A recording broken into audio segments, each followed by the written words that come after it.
I never imagined my life would take such a dramatic turn at 45.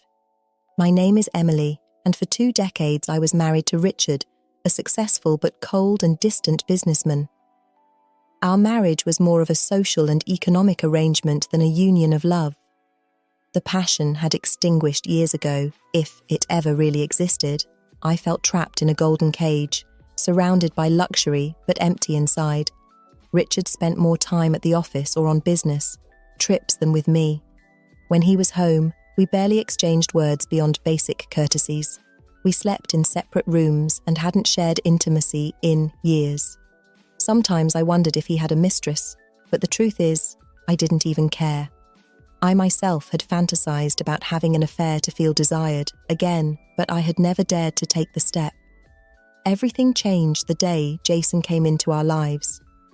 Jason is Richard's nephew, his younger sister's son. A 22-year-old young man, tall, athletic, with a charming smile that lit up any room. He had secured an internship at my husband's company and would be staying with us for 4 months. From the moment I saw him walk through the door with his suitcases, I felt a spark I thought extinct long ago. My heart raced and my cheeks flushed like a teenager's.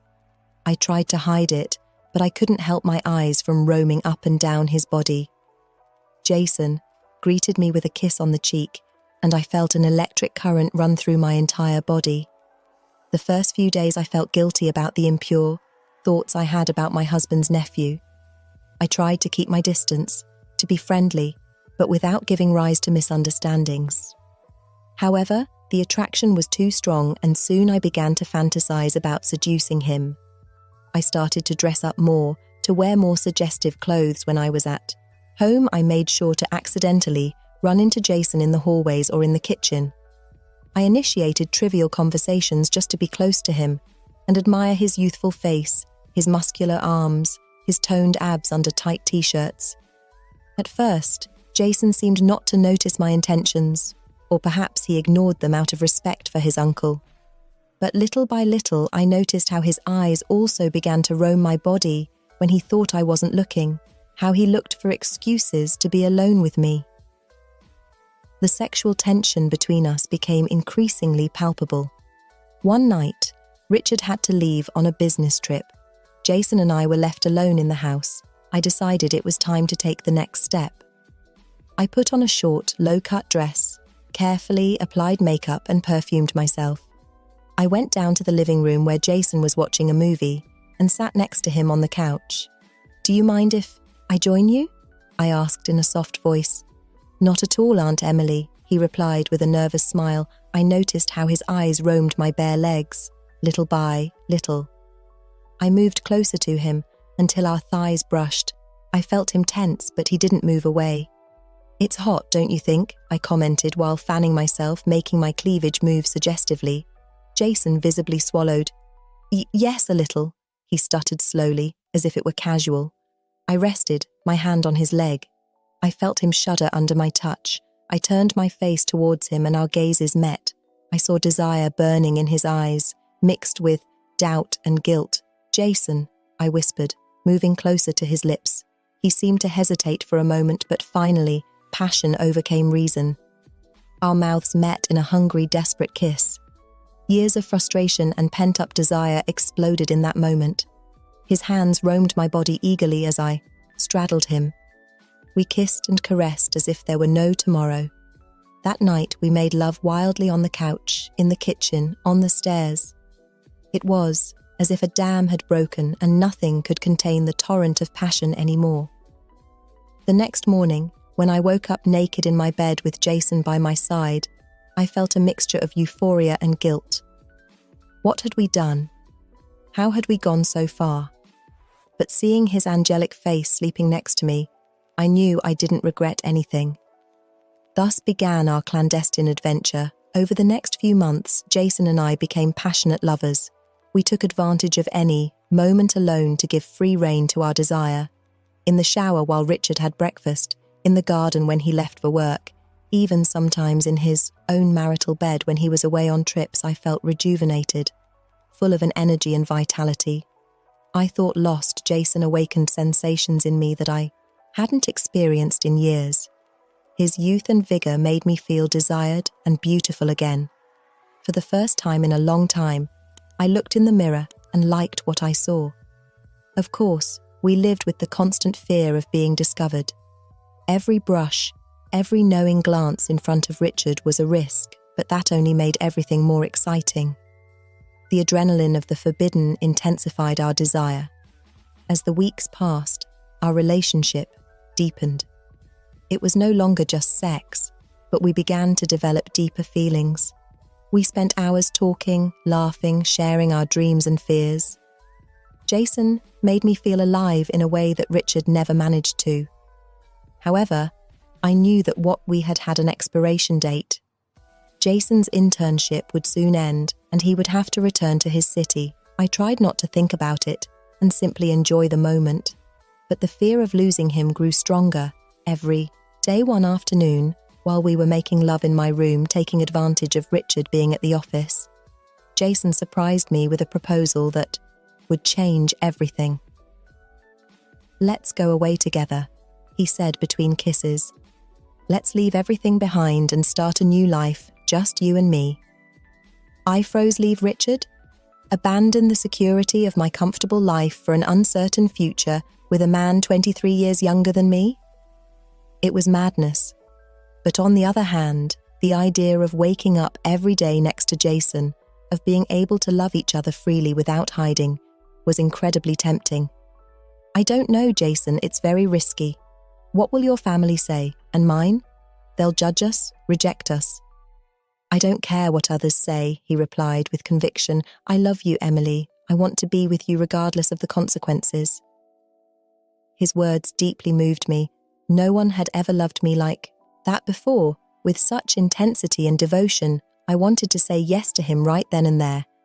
But the rational part of my brain stopped me. I asked him for time to think about it. The following days were torture. I couldn't stop turning over Jason's proposal in my mind. On one hand, the idea of starting a new life together thrilled me enormously, but on the other, I was afraid of abandoning the stability that had cost me so much to achieve. What if things didn't work out? What if Jason got tired of me when it was no longer a forbidden adventure? Finally, after much deliberation, I made a decision. I told Jason yes, that I would go with him. We carefully planned our escape. I would gradually withdraw money from my account so as not to raise suspicions Jason would look for work in another city. We would leave on the last day of his internship, when Richard would be on a business. QQ took me a few seconds to react. I could hear Karen's screams and bangs from inside the house. I knew we were committing a serious crime by locking her up like that. But the fear of losing everything, of our love being discovered, overpowered reason. I got in the car next to Jason and we drove off at full speed. Karen's screams faded into the distance as we moved away from what had been my home for so many years. During the first hours of the trip, neither of us spoke. We were shocked by what had just happened. We knew there was no turning back, that our lives had changed forever. Finally, when we were far from the city, Jason broke the silence. "I'm sorry," he said in a broken voice. "I didn't want things to be like this, but I couldn't let them separate us." I looked at him and saw tears in his eyes. Despite everything that had happened, despite the fear and guilt, I felt that I loved him more than ever. I took his hand and squeezed it tightly. "We're in this together," I told him. "Whatever happens, we have each other." Jason smiled through his tears and kept driving towards our uncertain future. The following months were difficult. We settled in a small coastal town. Far from everything we knew, we lived in constant fear of being discovered. Every time the phone rang or someone knocked on the door, we felt our hearts leap out of our chests. Little by little, we began to build a new life together. Jason got a job in a mechanic's workshop, and I started giving private language lessons. It wasn't the life of luxury I was used to, but for the first time in a long time, I felt truly happy. However, the past always finds a way to catch up with us. One day, while shopping at the supermarket, I came face to face with Richard. At first I thought it was a hallucination, but no, my husband was there, looking at me with a mixture of surprise and fury. "I finally found you," he said in an icy voice. "Did you think you could just escape like that?" I tried to stay calm, although inside I was terrified. "Richard, Spare me the excuses," he interrupted. "I know everything Karen told us when we found her locked up at home. How could you do this to me? How could you leave with my own nephew?" His words hit me like a fist.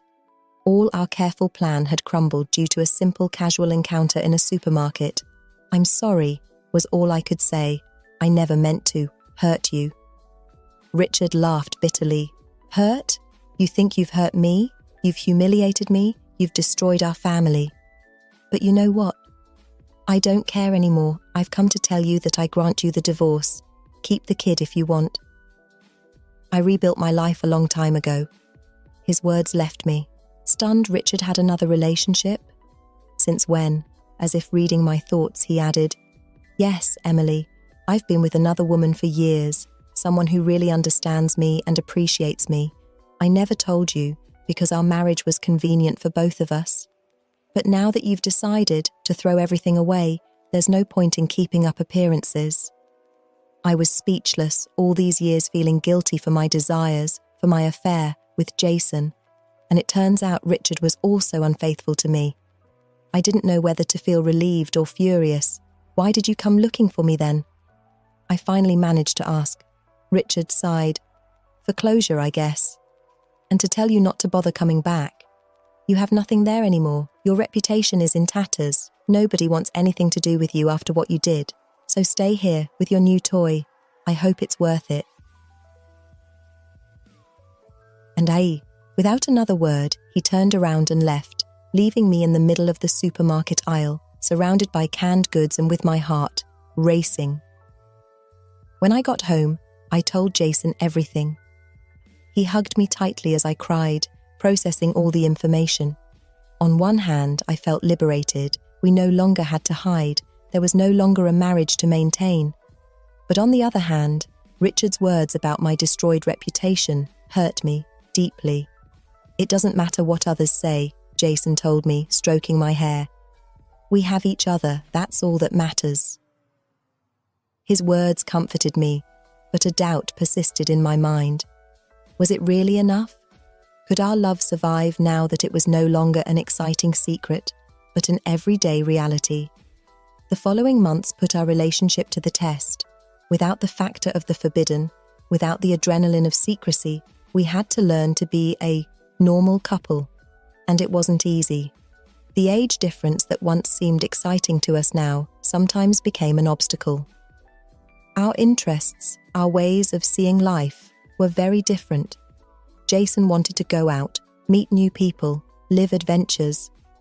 I, on the other hand, longed for stability, the tranquility of a home.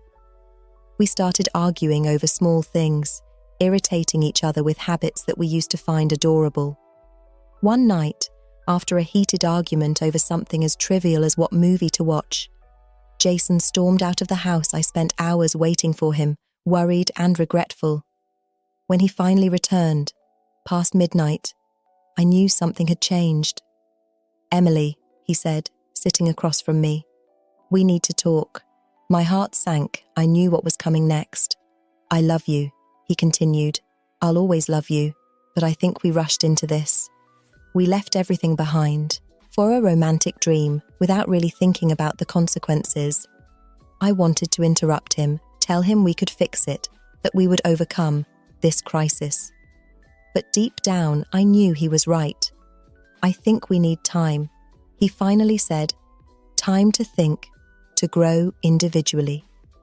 Maybe in the future, when we've matured, we can try again.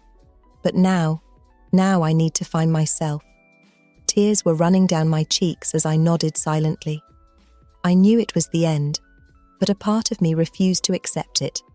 Jason moved out the next day. I was left alone in the small apartment we had shared, surrounded by memories and regrets. Had it been worth it? Had I thrown my life away for a love that couldn't survive reality? I spent weeks sunk in depression, barely leaving the house, but little by little I began to reflect on everything that had happened. Yes, I had made mistakes. Yes, I had hurt people who didn't deserve it. But I had also been brave. I had followed my heart. I had fought for what I wanted. I decided it was time to stop feeling sorry for myself and start rebuilding my life.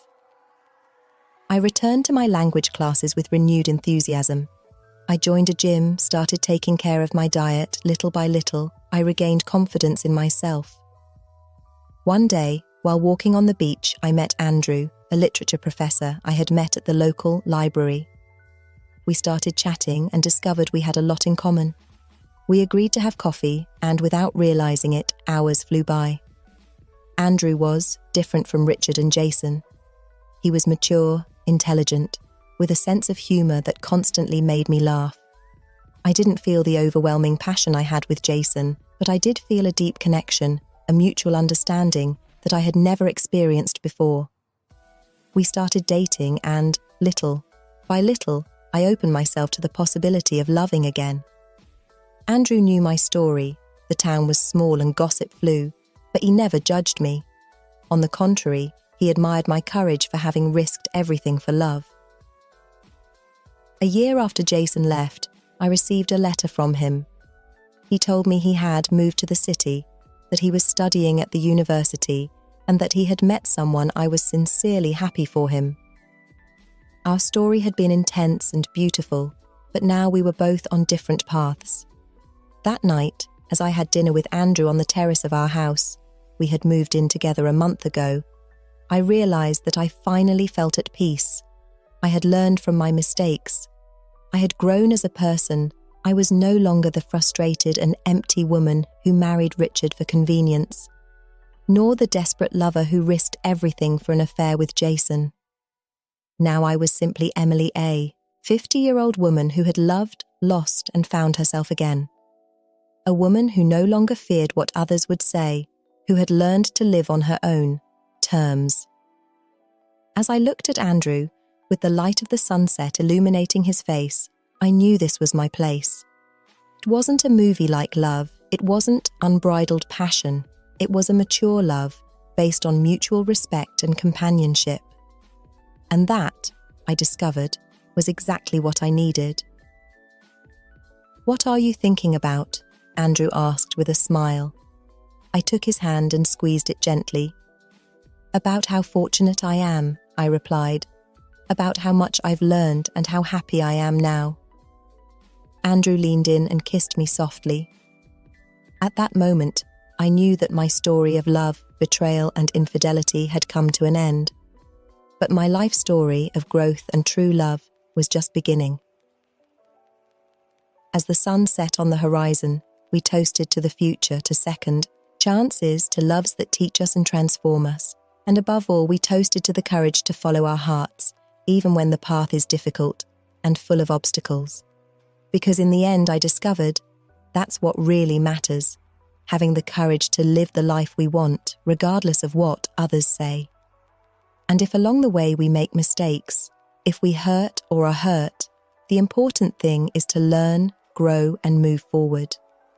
My adventure with Jason ended, but it taught me invaluable lessons about love, passion, and life itself. Richard, despite everything, showed me that sometimes what we believe to be secure and stable can be an illusion. And Andrew taught me that true love can come when you least expect it, and in the form you least imagine. Now as I look towards the future, I no longer feel fear or regret. I feel gratitude for every experience, for every person who has been part of my story, because all of them have led me to be who I am today. And this Emily, the one writing these lines, is a woman who finally feels complete, loved, and at peace with herself. A woman who has learned that life is too short to live it according to others' expectations. A woman who, despite everything, believes in love. Because love, in all its forms, is what gives meaning to our existence. Whether it's the passionate love of youth, the mature love of adulthood, or the self-love that allows us to be authentic, they are all valuable. They all teach us. They all transform us. So if you're reading this, and you find yourself at a crossroads, if you're doubting between following your heart or staying in your comfort zone, I tell you, dare take the risk. It may turn out well, it may turn out badly, but I guarantee you that the journey will be worth it.